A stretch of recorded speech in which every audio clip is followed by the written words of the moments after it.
아멘. 오늘 본문은 사도행전 17장 1절로 시작되어지는데요. 1절에 보시면 그들이라고 시작되어지는데 이 그들은 원래 바울 일행 4명 중에 빌립보에 남은 누가를 제외한 3명, 바로 바울과 실라와 디모데를 말하고 있습니다. 바울과 실라만 감옥에 갇혀 있다가 풀려난 후에 누가만 빌립보에 두고 3명이 이동을 했습니다. 1절의 말씀을 보시면 그들이 암비볼리와 아볼리니아로 다녀가 데살로니가 이르니 거기 유대인의 해당이 있는지라. 그래도 우리 지도를 보면서 한번 말씀을 봤으면 좋겠는데요. 생각보다 지도가 작은데 빌립보를 떠난 바울행은 빌립보에서 서남쪽으로 약 65km 정도 떨어진 암비볼리로 갔습니다. 거기서 다시 또 서남쪽으로 약 48km 떨어진 아보니아로 이동을 하였습니다. 그런데 그때 바울과 실라의 몸 상태가 어떠하였습니까? 굉장히 안 좋은 상태였습니다. 바로 그 전날 우리가 사도행전 16장의 말씀을 통해 아는 바와 같이 사리위의 매질을 당해서 상처투성이에 찢기고 그리고 고름이 있는 상태였는데요. 그런 상태에서 치료와 휴식을 선택하는 대신에 그들은 복음을 전하고자 곧바로 이동을 하였습니다. 바울은 다시 서쪽으로 55km 떨어진 오늘 본문의 장소인 데살로니가로 이동을 하였습니다. 쉽게 말해서 빌립보에서 오늘 본문의 장소인 데살로니가는 약 160km 정도 떨어진 그러한 거리였는데 바울 일행은 이렇게 이 장소에 도착했습니다. 바울은 선교 전략의 일환으로 데살로니가 바로 이 지역을 새로운 선교 사업의 거점으로 삼았습니다. 당시 마게도냐의 행정으로 데살로니가는 인구 20만 명의 아주 큰 대도시였습니다. 이곳은 마게도냐의 모든 도시 중에 가장 크고 번성한 도시였습니다. 또한 로마와 연결된 고속도로가 있었고요. 또한 해상무역로가 이 사이에 위치하고 있었기 때문에 수많은 사람들이 왔다 갔다 했는데 그 중에서도 시인과 철학자, 그 다음에 수사학자들이 여기서 강연할 수 있는 아주 좋은 장소였습니다. 쉽게 생각하면 문화센터 역할을 했던 곳이 바로 이곳입니다. 근데 1절에 보시면, 다시 1절에 보면 이 헬라어 원문을 보면 해당이라는 단어 앞에 정관사 더가 붙어 있지 않습니다. 이것을 보면 이 장소에, 이 데살로니가에는 해당이 여러 곳이 있었는데요. 바로 바울은 그 중에 한 곳을 이제 선택해서 다닌 것으로 이해할 수가 있습니다. 유대인 해당은 유대인 남자 10명이 있으면 세울 수가 있는데 해당이 여러 개 있었다. 이 말은 곧 빌립보보다 유대인들이 더 많았음을 우리가 짐작할 수가 있습니다. 바울은 이곳에서 복음을 전하는 것이 효과적으로 복음을 퍼뜨리는 방법이다. 이렇게 생각을 했을 것입니다. 바울의 1차 선교는, 1차 사역은 어디서든 먼저 유대인의 해당에서 복음을 전파하는 것으로 시작되었듯이 오늘 본문에서도 1절 하반절의 말씀을 보면 유대인 해당에서 선교 사역을, 바로 이 전도 사역을 시작하게 됩니다. 사도 바울과 그의 일행들이 이전에 복음을 전했던 곳과 이 장소에서 데살로니가에서 또 나아가 이후 우리가 살펴보겠지만 이 베레아와 아덴에서도 동일하게 전도 사역을 감당하는 모습 속에서 우리는 사실 이 장면 속에서 짧은 한 구절이지만 전도의 지혜를 발견할 수가 있습니다. 본문에 보면 바울과 그의 일행들은 데살로니가와 또한 이후에 베레아에서 복음을 전할 때에 그들은 무례하게 복음을 전하지 않았습니다. 그럼 사도 바울이 이렇게 이야기를 한 적이 있습니다. 고린도전서 13장 4절부터 5절의 말씀인데요. 사랑에 대한 이야기죠. 말씀을 제가 읽어드리겠습니다. 사랑은 오래 참고, 사랑은 온유하며 시기하지 아니하며, 사랑은 자랑하지 아니하며 교만하지 아니하며 무례히 행하지 아니하며 자기의 유익을 구하지 아니하며 성내지 아니하며 악한 것을 생각하지 아니하며 사랑은 무례히 행하지 않는다라고 분명히 말하고 있습니다. 여러분, 전도는 최고의 사랑입니다. 죄인을 미혹된 길에서 돌아서게 하고 그 영혼을 사망에서 구원하여 허다한 죄를 덮는 아주 놀라운 사랑의 역사가 바로 전도입니다. 그러므로 전도는 절대 무례할 수 없습니다. 전도의 내용이 상대방을, 우리 근처에 있는 사람들을 불편하게 만들 수는 있겠지만 전도의 방법이 불편을 줘서는 절대 안 됩니다. 무례함 이 단어는 현재 한국 교회를 설명하는 키워드 중 하나입니다. 무례함이란 단어를 검색을 해보니 이와 같습니다. 사람이라 그 언행이 예의가 없다. 무례함은 상대방에 대한 이해나 배려 없이 폭력적이고 일방적인 방식을 강요하는 태도입니다. 오늘 한국 사회는 다양한 배경을 가진 사회 구성원들로 이루어져 있습니다. 사람들이 모이면 당연히 갈등이 발생할 수밖에 없습니다. 조화로운 사회를 이루기 위해서는 타자에 대한 존중이 필요합니다. 그리고 배려가 필요합니다. 무엇보다 이 다원적 사회에 대한 이해가 필요합니다. 그런 한국교회는 타인과 타 종교에 대한 존중과 배려가 없다라고 대부분 다 지적을 하고 있습니다. 오히려 많은 사람들이 한국교회를 향해서 트러블 메이커다라고 손가락질을 하고 있습니다.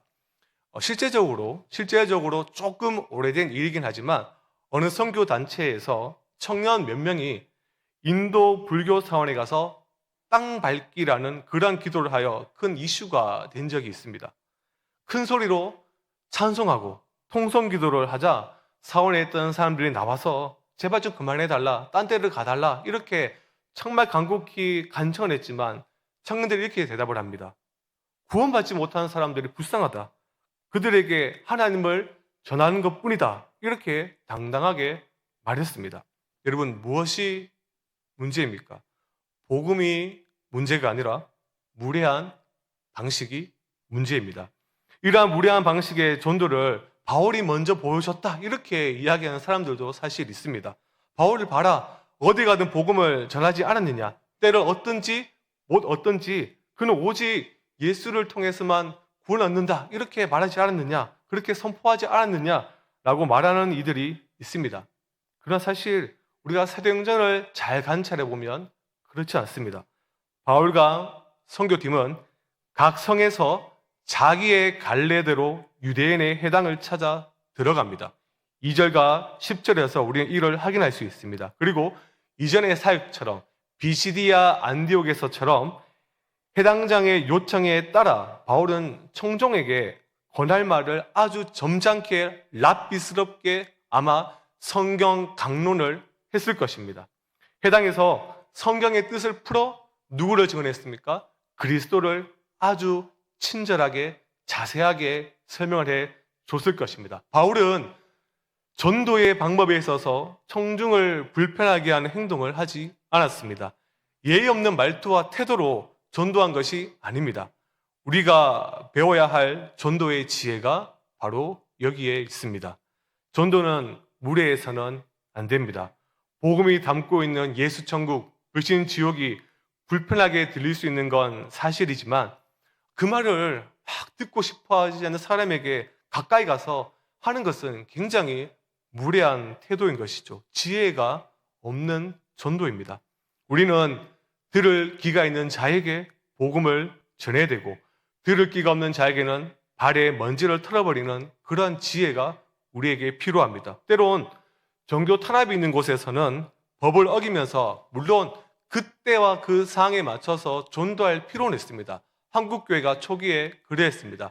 선교사님들이 한국에 각 항구에 들어왔을 때 사실 그 항구에서 약 한 50km 정도 이 범위 안에서만 선교를 할 수 있었지만 선교사님들은 그것을 어기고 어디까지 왔을까요?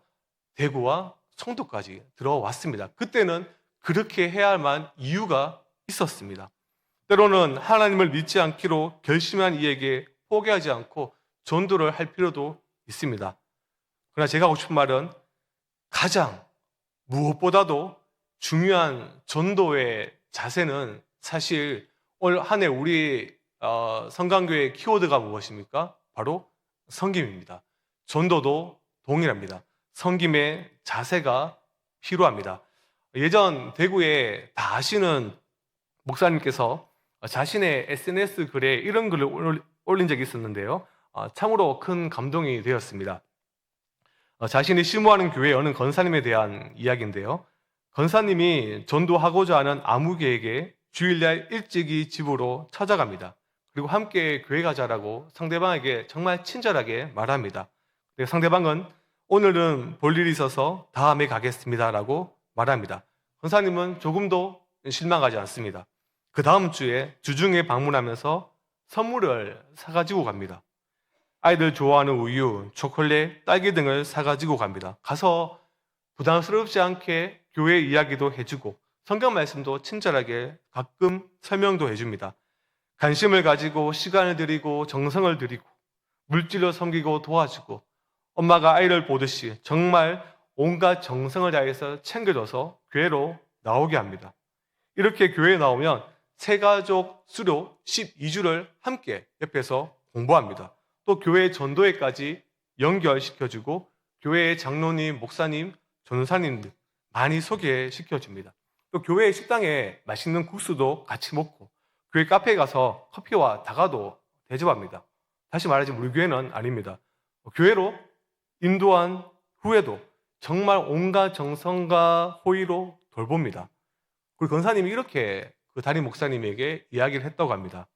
전도란 한 알의 밀알이 되어 자기 헌신을 하는 것입니다. 저와 여러분도 물에 행치 않고 섬김과 헌신과 사랑으로 섬기는 전도자 되기를 진정으로 소망합니다. 섬김과 사랑뿐 아니라 하나님께 전도에 필요한 모든 지혜를 구하여 전도의 열매를 풍성히 맺는 온 한 해가 되기를 또한 소망합니다. 이어 말씀을 우리가 계속 살펴보면요. 바울이 해당에서 이렇게 성경을 강론하고 전도한 결과 4절의 말씀입니다. 그 중에 어떤 사람 곧 경건한 헬라인의 큰 무리와 적지 않는 기부인도 권함을 받고 바울과 실라를 따르나. 그 중에 어떤 사람, 그는 바로 유대인을 의미합니다. 곧 야손이라는 이 유대인이 바울이 전한 이 복음을 듣고 회심을 하게 되고 이 바울과 일행은 야손의 집에 머무면서 해당에서 그리고 복음을 증거합니다. 그 중에서 좋은 결과가 등장하지요. 말씀해 보시면 경건한 헬라인의 큰 무리로부터 회심의 역사가 일어납니다.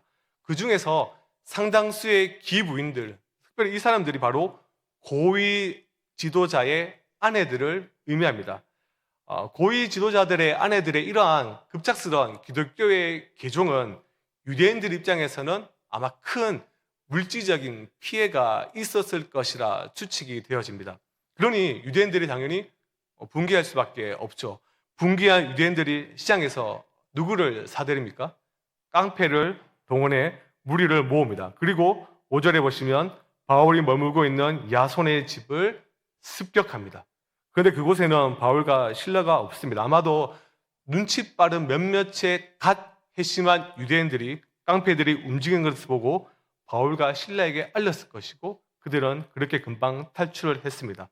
분개한 유대인과 깡패들은 바울과 실라를 찾지 못하고 야손과 일부 믿는 형제들만 끌어내어 읍장들, 당시의 읍장들은 이 도시의 통치자예요. 그리고 치안 판사까지 역할을 감당하는 자들이었습니다. 그들을 그 앞에 세웁니다. 곧 재판을 받게 한 것입니다. 그들 어떻게 고소합니까? 6절의 말씀을 보시면요. 천하를 어지럽게 하던 이 사람들이 여기도 이름에 당시 로마가 절대 간용할 수 없는 한 가지가 있었으니 로마의 평화를 해치는 자는 절대 용서할 수가 없었습니다.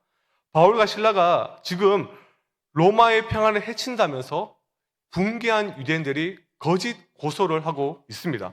쉽게 말해서 이 바울과 실라가 폭등을 바로 체제 존복을 일으키고 있다 이렇게 얘기하면서 7절의 말씀을 보실까요? 7절의 말씀을 보면 자신들의 주장을 뒷받침하는 증거를 내세웁니다.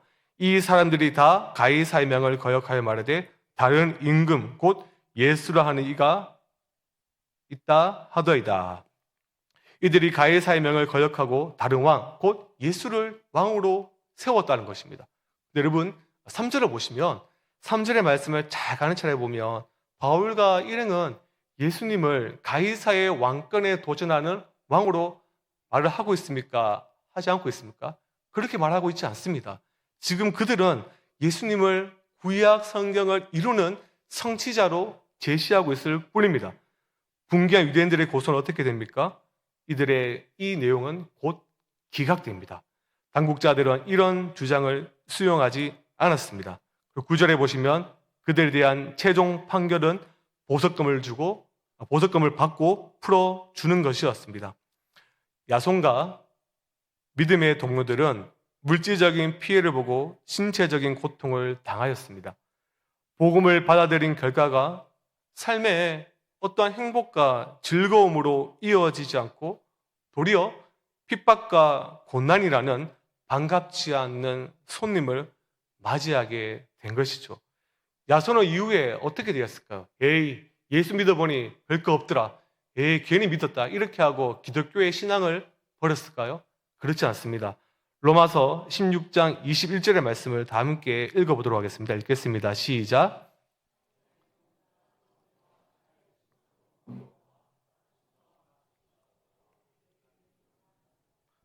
바울은 지금 자신이 가장 아끼는 동역자를 로마 교회에 소개하고 있습니다. 근데 지금 누구를 소개하고 있습니까?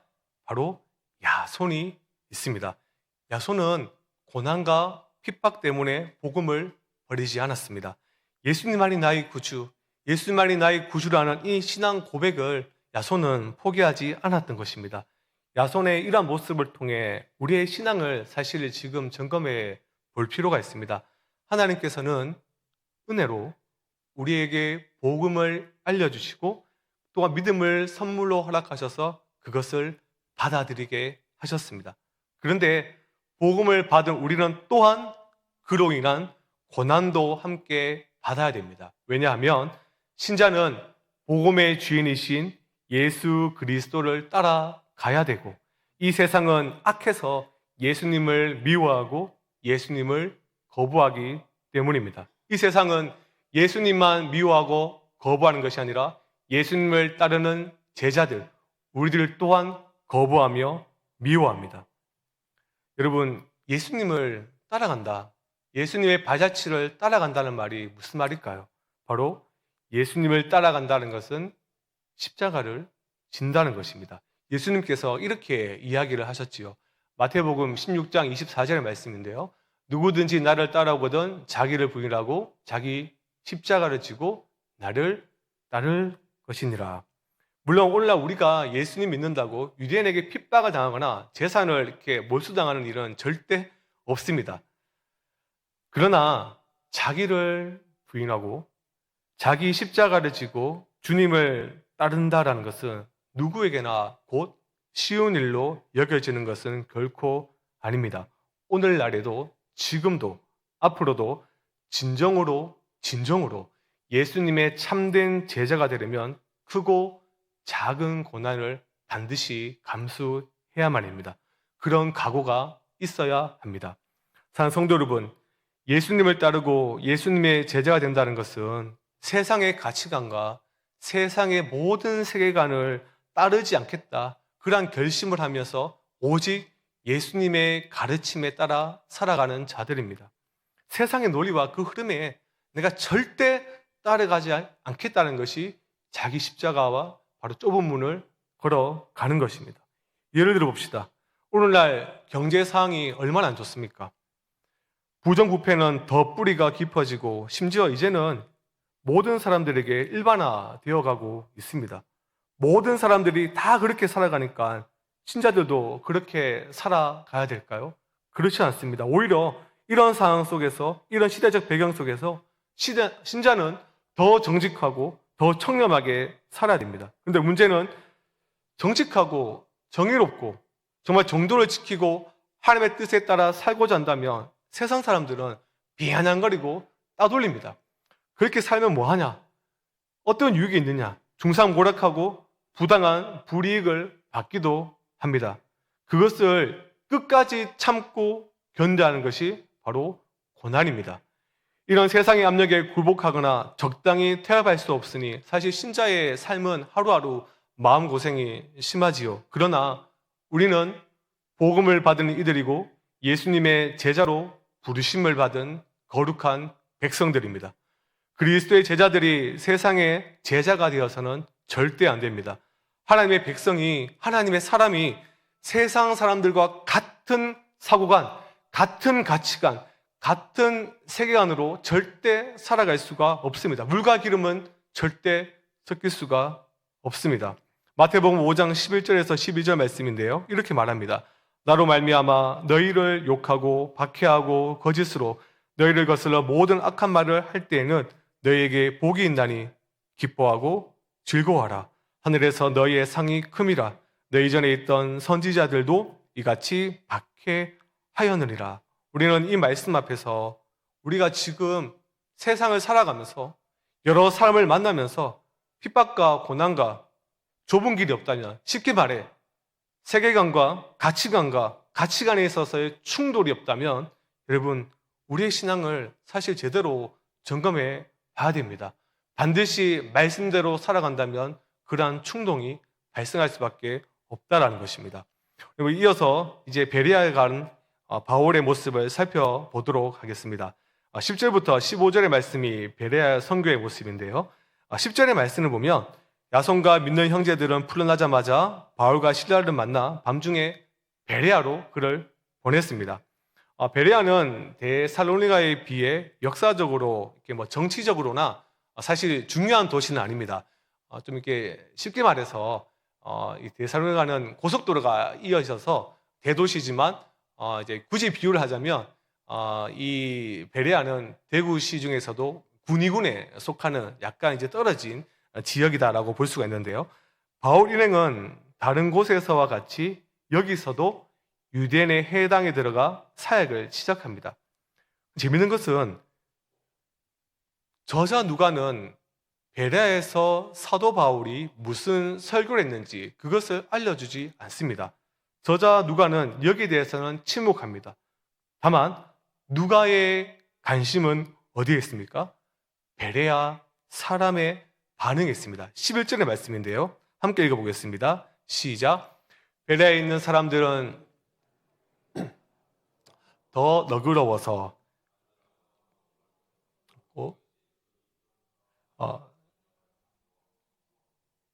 베레아 사람들은 바울 일행의 사역 설교에 호의적으로 반응했습니다. 너그럽다라는 이 형용사는 베레아 사람들의 개방적인 모습을 의미하고요. 그들은 개방적인 태도로 바울의 설교를 진지하게 경청했습니다. 그리고 간절한 마음으로 하는 구절을 원문에 가깝게 번역을 하자면 모든 자원함으로, 그러니 이들은 전적으로 자원하는 마음을 갖고 복음을 수용했음을 강조하고 있습니다. 그리고 그들은 무엇을 상고했습니까? 성경을 날마다 상고했다라고 기록되어 있는데요. 상고하다는 것은 의미 없이 그냥 달달달 외우는 것이 아니라 정말 단어 하나하나 깊이 생각하면서 그러한 것을 의미하고 연구했다는 것을 의미합니다. 이런 태도에 대해서 누가는 12절에 이렇게 이야기를 하는데요. 12절은 세번역 성경을 보면 이와 같습니다. 따라서 그들 가운데서 믿게 된 사람들이 많이 생겼다. 또 지체가 높은 그리스 여자들과 남자들 가운데서도 믿게 된 사람들이 적지 않았다. 데살로니가와 같이 많은 결과가 발생했는데 동일한 사실 결과가 발생하였지요. 문제는 그 이전에 지역했던 그 유대인들이 베레아까지 따라와 무리를 선동하여 소동을 벌였습니다. 바울은 베레아를 정말 사랑했지만 어쩔 수 없이 이후의 말씀을 보면 실라와 디모데만 거기에 두고 아덴으로 거기를 떠나게 되었습니다. 베레아 성도들의 모습을 통해 우리는 어떤 영적인 교훈을 얻을 수가 있을까요? 다 아시겠지만 그들은 사도 바울을 통하여 복음을 들으면서 그 가르침이 성경에 합당한지를 아닌지를 검토하고 분석하고 비판하며 말씀을 받아들였습니다. 열린 마음, 열정, 건전한 비판 정신이 있어야 한다는 것을 지금 이야기하고 있는 것입니다. 이와 관련한 마지막 우리에게 필요한 적용은 설교를 오늘날 우리는 어떻게 들어야 하는가입니다. 그리고 들은 말씀을 어떻게 해야 하는가랍니다. 여러분, 설교는 하나님께서 가장 강력하게 사용하시는 은혜의 수단입니다. 하나님께서는 이 은혜의 수단을 크게 기뻐하십니다. 그런데 오늘날 21세기를 살아가는 우리들에게는 때로는 설교가 답답해 보일 때가 있습니다.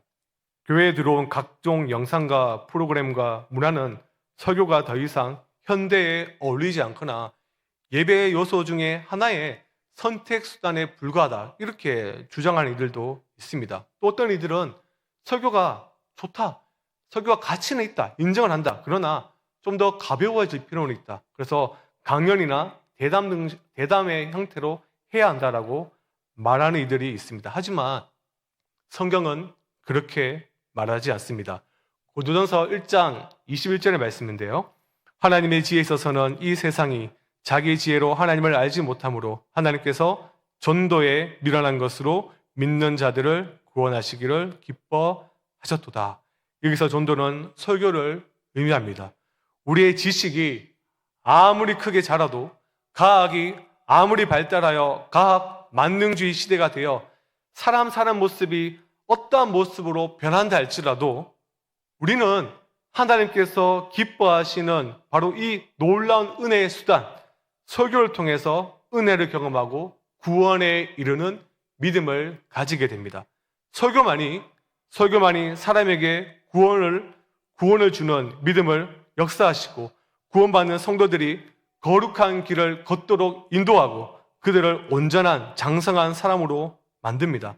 여러분, 지난 오후 예배 때 배웠던 말씀을 다들 기억하십니까? 못하시겠지만 그래서 준비했습니다. 89문답인데요. 말씀은 어떻게 구원을 위해 효과적으로 사용됩니까? 답이 쉽게 말해서 하나님의 성령님께서는 말씀을 읽는 것, 특별히 말씀을 설교하는 것을 효과적인 수단으로 사용하신다는 것인데, 여러분, 말씀은 두 가지로 분류할 수 있습니다. 기록된 말씀과 해석된 말씀입니다. 기록된 말씀은 여러분들이 가지고 있는 다 성경책을 의미합니다. 기록된 말씀을 읽는 건 굉장히 중요하죠. 말씀을 읽을 때 성령님은 역사하시고 은혜를 허락하여 주십니다. 구원에 이르는 지식도 하나님께서 역사하십니다. 그러나 기록된 말씀을 읽는 것도 중요하지만 해석된 말씀, 즉 하나님의 말씀을 해석하여 선포하는 설교에 더 큰 능력이 있습니다. 우리는 이 사실을 잘 기억해야 됩니다. 그러니 말씀을 잘 들어야 됩니다. 성도의 의무 중 가장 기초적인 것이 무엇일까요? 봉사를 하고 헌금을 하고? 그렇지 않습니다. 성도의 가장 기본적인 의무는 설교를 잘 경청하는 것입니다. 그렇다면 자연스레 우리는 어떻게 하면 설교를 잘 들을 수 있을까라는 질문이 생길 수밖에 없습니다. 우리는 이미 이에 대해서 답을 했습니다. 사도행전 17장 11절 말씀, 제가 다시 답하겠습니다. 베레아에 있는 사람들은 데살로니가에 있는 사람들보다 더 너그러워서 간절한 마음으로 말씀을 받고 이것이 그러한가 하여 날마다 성경을 상고함으로. 여러분, 설교가 하나님의 말씀에 충실한지를 늘 살펴봐야 됩니다. 설교자는, 목회자는 사랑하고 존경해야 될 대상이지만 숭배해야 될 대상은 아닙니다. 설교자는 완전하지 않습니다. 설교를 듣는 회중은 설교자의 그 설교가, 그 내용이 과연 그러한가, 정말 말씀에 근거한가, 과연 성경적인가라는 것을 생각하고 상고하면서 하나님의 은혜를 구해야 됩니다. 분별력을 구해야 됩니다. 즉, 무조건 말씀을 아멘으로 수용하지 말고 분별해서 잘 들어야 한다는 것입니다. 우리는 선포된 말씀, 해석된 말씀을 성경에 근거하여 검토한 후 그것이 성경에 일치하면 즉시 전적으로 그 설교를 하나님의 말씀으로 받아들여야 됩니다. 설교가 하나님의 말씀에 일치하고 충실할 때 하나님 말씀 그 자체가 됩니다. 우리는 믿음과 사랑과 온유함과 간절한 마음으로 설교를 하나님의 말씀으로 받아들여야 됩니다. 사랑하는 성도 여러분, 신자는 하나님을 사랑하는 사람들입니다.